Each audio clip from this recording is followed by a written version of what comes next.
अस्सलाम वालेकुम everyone, welcome back to Backbenchers Academy. तो अब इस वीडियो में यहाँ पे हम स्टार्ट करेंगे हमारी बायोकेमिस्ट्री और बायोकेमिस्ट्री में सबसे पहले हम डिस्कस करेंगे यहाँ पे हमारे न्यूट्रिशन।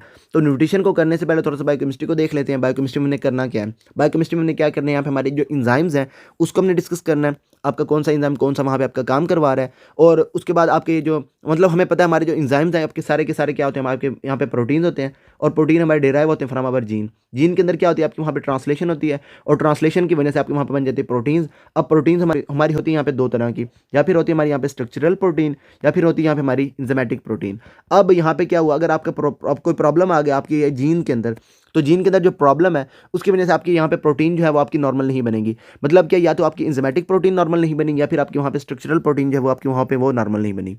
तो अगर नॉर्मल ही नहीं बनी तो इसका मतलब यह है कि इसका नॉर्मल काम था ये वहाँ पे वो नहीं करवाएगी। अब नॉर्मल जो है इंजाइम वो क्या करेगा, आपका जो नॉर्मली आपके इंजाइम ने काम करवाना था, आपका जो रिएक्शन करवाना था, अब आपका वहाँ पे वो नहीं करवाएगा। तो अब आपका क्या हो जाएगा, वहाँ पे आपका जो डिसऑर्डर आपको वहाँ पे नजर आ जाएगा। अब ये जो जीन के अंदर डिसऑर्डर होता है ये हमारा होता है दो तरह का, या होता है हमारा वहाँ पे डोमिनेट, या फिर आपका वहाँ पे होता है रिसेसिव।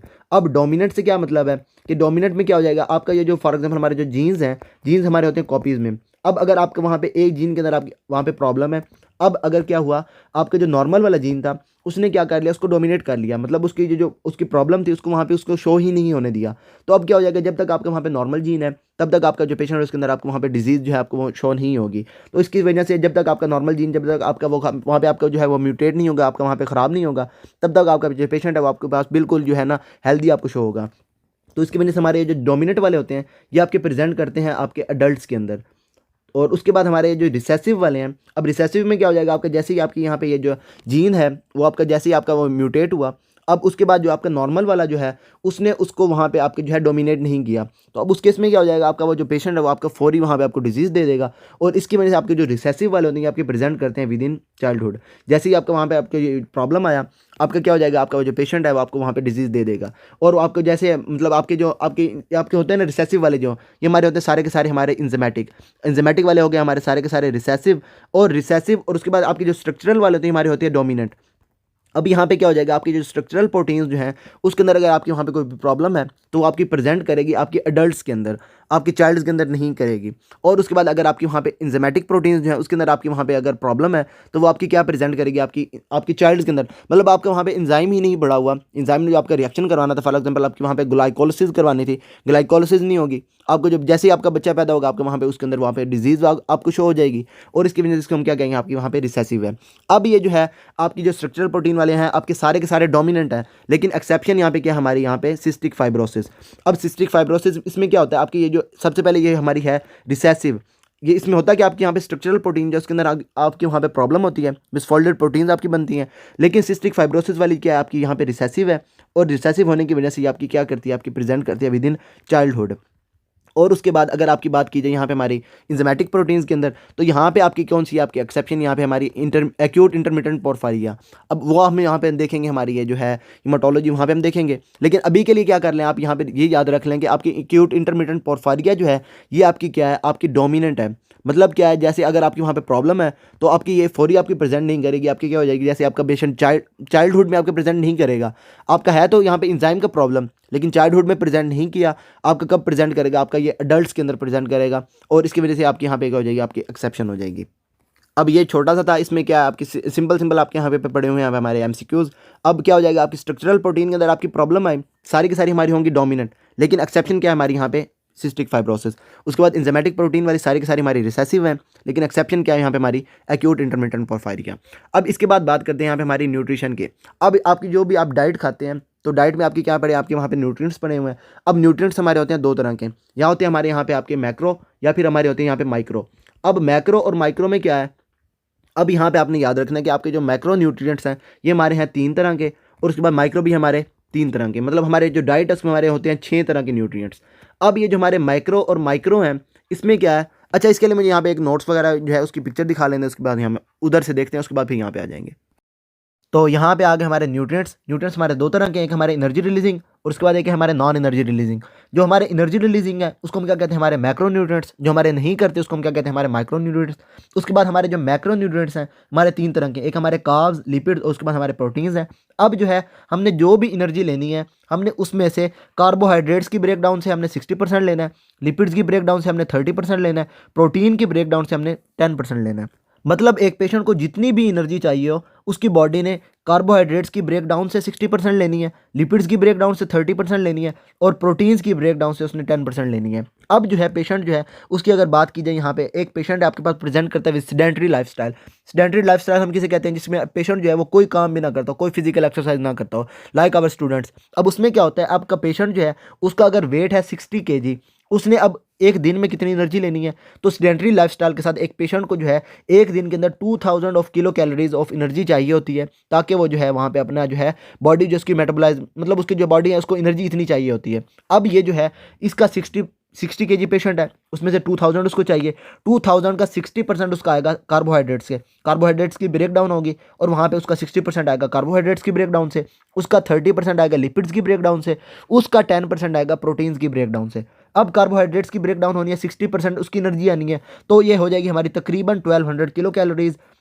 लिपिड्स की ब्रेकडाउन से हमारी 30% आनी है, तो 2000 का 30% आएगा हमारा तकरीबन 600 किलो कैलोरीज और उसके बाद प्रोटीन्स की ब्रेकडाउन से आनी है हमारी 10%, तो ये हमारा तकरीबन आ जाएगा 200 किलो कैलोरीज ऑफ एनर्जी।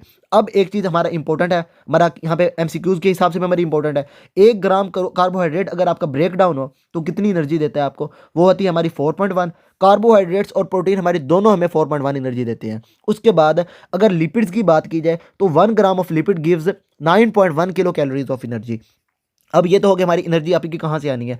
अब अगर कोई पूछे आपके एक पेशेंट जो है उसने कितनी ग्राम जो है कार्बोहाइड्रेट्स की 24 आवर के अंदर उसने इंटेक करनी है, तो फॉर एग्जांपल अगर एक पेशेंट जो है उसने यहाँ पे 1200 किलो कैलोरीज लेनी है, तो 1200 डिवाइडेड बाय 4.1 और हर ग्राम ने आपकी क्या देनी है 4.1, तो ये तकरीबन आ जाएगा हमारे यहाँ पे 300 ग्राम्स। अब जो एक पेशेंट है उसने क्या है 300 ग्राम्स तकरीबन कार्बोहाइड्रेट्स के लेने हैं, जिसको आपके बाद में उसकी मेटाबॉलाइजेशन होगी, आपका कार्बोहाइड्रेट्स टूटेंगे और वो आपको 60% ऑफ एनर्जी देंगे। उसके बाद लिपिड्स की अगर बात की जाए तो 600 किलो कैलोरीज हमने इससे लेनी है 9.1, तो ये तकरीबन हमारा हो जाएगा यहाँ पे 65 ग्राम्स ऑफ आपके लिपिड्स। मतलब एक पेशेंट जो है वो आपका उसने लिपिड से आपके 600 किलो कैलोरीज लेनी है और उसके लिए उसने कितने ब्रेक डाउन करनी है 65 ग्राम ऑफ लिपिड्स की ब्रेक डाउन करनी है। उसके बाद प्रोटीन्स की अगर बात की जाए 200 किलो कैलोरीज उसने लेनी है डिवाइड बाय 4.1। अब इस केस में क्या हो जाएगा तकरीबन 50 ग्राम ऑफ जो है प्रोटीन्स उसने उसकी ब्रेक डाउन करनी है। अब जो पेशेंट है अगर उसने आपका वेट लॉस करवाना है तो वेट लॉस के लिए वो क्या करेगा, कार्बोहाइड्रेट्स की जो है डाइट वो आपकी मेंटेन रखेगा, लिपिड्स की मेंटेन रखेगा। अब जो लिपिड आप प्रोटीन्स की मेंटेन रखेगा। अब लिपिड्स जो है लिपिड्स को ब्रेक डाउन तो करनी है बॉडी ने, 30% तो बॉडी ने लेना है लिपिड से, तो अब इसके लिए क्या करेगी बॉडी, अगर वो लिपिड्स नहीं ले रहा तो बॉडी क्या करेगी, जो बॉडी के अंदर लिपिड्स पड़े हुए हैं उसकी ब्रेक डाउन करेगी और डेली के हिसाब से 65 ग्राम ऑफ लिपिड्स जो हैं वो उसके ब्रेक डाउन होते रहेंगे। अब फॉर एग्जांपल एक पेशेंट जो है उसने क्या किया, उसने कार्बोहाइड्रेट्स की जो है इनटेक उसने करनी थी 300 ग्राम ताकि यही आपका टूटे, और उसने क्या कर दिया कार्बोहाइड्रेट्स की 300 की बजाय उसने वहाँ पे ले लिया 700 ग्राम या फिर यहाँ पे 1000 ग्राम ले लें।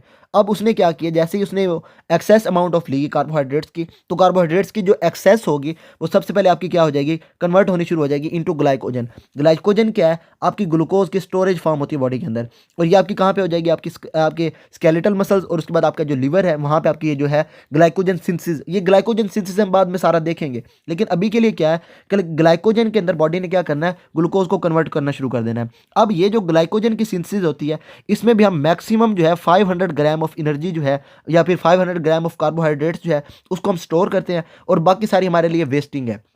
अब क्या होगी, ये आपकी ग्लाइकोजन आपने बना ली 500 ग्राम, 300 ग्राम आपने यूज़ की, अब 200 ग्राम जो थी आपकी एक्सेस थी, अब 200 ग्राम क्या करेगी बॉडी, उसको कन्वर्ट करना शुरू कर देगी इनटू फैट्स।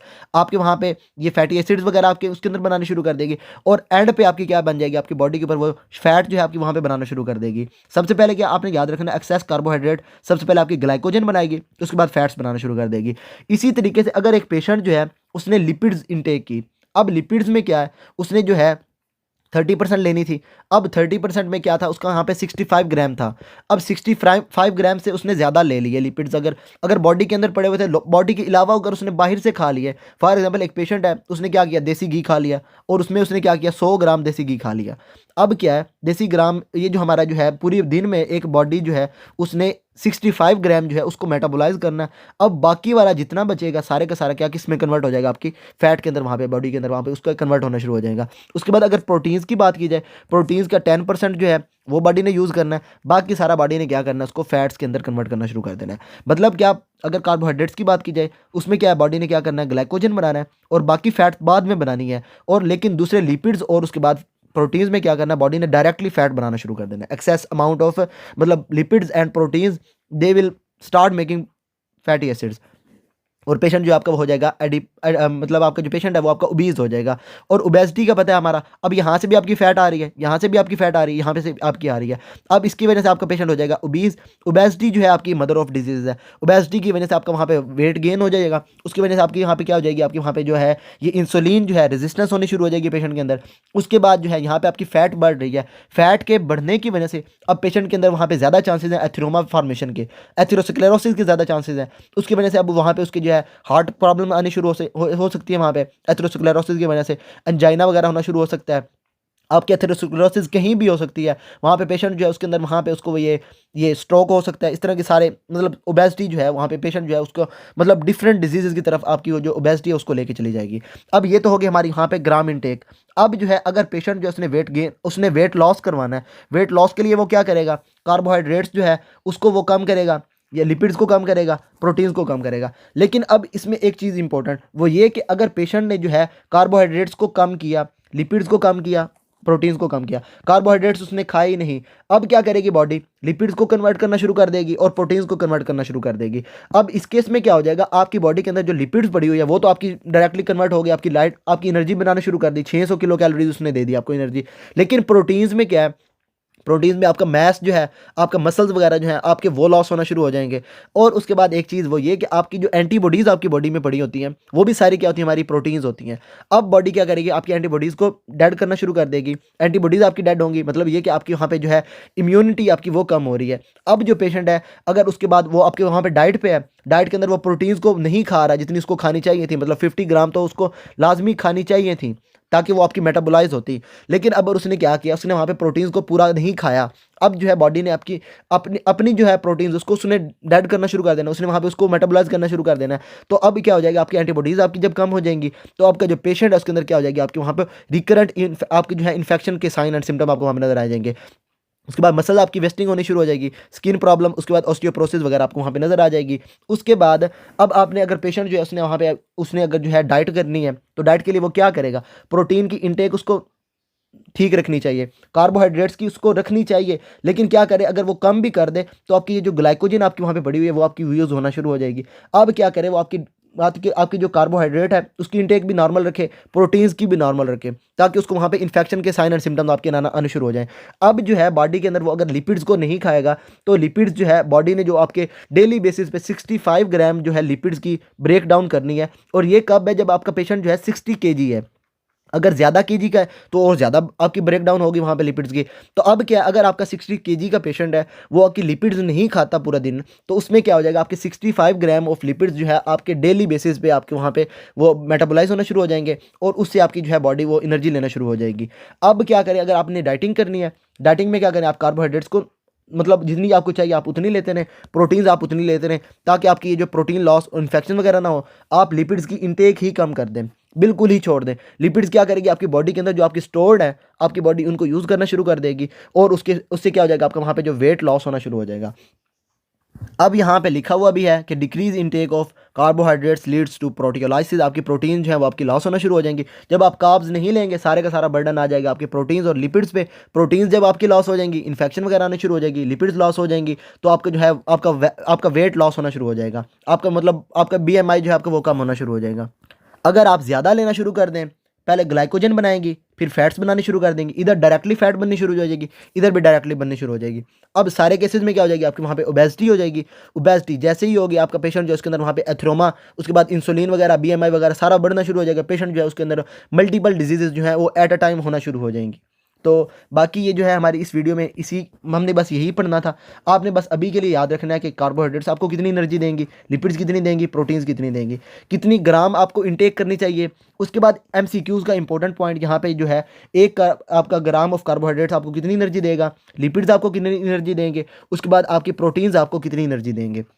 और उसके बाद आपके जो है कार्बोहाइड्रेट्स जब आपकी ब्रेक डाउन होना शुरू हो जाएगी, या फिर आप जो एक्सेस ले लेंगे, तो एक्सेस में क्या है, आपकी कार्बोहाइड्रेट आपकी पहले ग्लाइकोजन बनाएगी, और ग्लाइकोजन क्या है, आपकी ग्लूकोज की स्टोरेज फॉर्म है आपके एनिमल्स के अंदर। और उसके बाद अगर एक्सेस उससे भी ज़्यादा पड़ी तो फैट्स बनानी शुरू कर देगी, और उसके बाद लिपिड्स की एक्सेस आपकी फैट बनेगी, उसके बाद प्रोटीन्स की एक्सेस आपकी फैट बननी शुरू हो जाएगी। इसके बाद क्या है, अगर आपका जो पेशेंट है उसको उसने वहाँ पे उसने अगर वेट लॉस करना है, तो वेट लॉस के लिए उसको क्या करना चाहिए, उसको कार्बोहाइड्रेट्स जो है उसकी इंटेक ठीक रखनी चाहिए, प्रोटीन्स की इंटेक ठीक रखनी चाहिए। और उसके बाद अब क्या हो जाएगी, लिपिड्स की इंटेक बिल्कुल ख़त्म कर दे, तो अब क्या हो जाएगा, वहाँ पे उसकी ये लिपिड्स आपकी बर्न होना शुरू हो जाएंगी। बॉडी खुद ही इनको बर्न करेगी, क्योंकि बॉडी ने 30% एनर्जी इन्हीं से लेनी है, तो अब बॉडी इसको बर्न करेगी, और आपका जो पेशेंट है उसके अंदर से वो लिपिड्स भी कम हो जाएंगी, फैट्स भी कम हो जाएंगे, उसका वेट ओवरऑल उसका वो क्या है उसका कम हो जाएगा। बाकी आपने इस अंदर यही याद रखना है। बाकी हमारा थोड़ा सा जनरल था। बाकी इसके बाद हम जो है स्टार्ट करेंगे हमारे विटामिन्स, और उसके बाद पहली वीडियो जो हमारी होगी उसमें विटामिन्स, उसके बाद हमारे जो फैट सॉल्युबल विटामिन, उसके बाद हमारे वाटर सॉल्युबल उसको करेंगे। उसके बाद फिर हम जो है डायरेक्टली अलग-अलग हमारे जो विटामिन्स है उसको करना शुरू कर देंगे। बाकी अगर इस जो है वीडियो के अंदर आपको कोई भी प्रॉब्लम हो, then you can ask me, and till then अल्लाह हाफिज़।